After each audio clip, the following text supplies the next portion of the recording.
నీ కష్టమిది నీ గర్వమిది నువ్వు కడుపున పెంచిన బిడ్డ ఇది నీ గెలుపు ఇది ప్రతి తలపు ఇది నువ్వు పుడమితో చేసిన చెలిమీది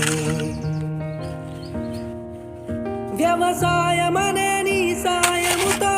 పులకరించిన నేల ఇది మరి అందరి ఆకలి తీర్చిన చేతిని నోటికి నడిపే దారి అది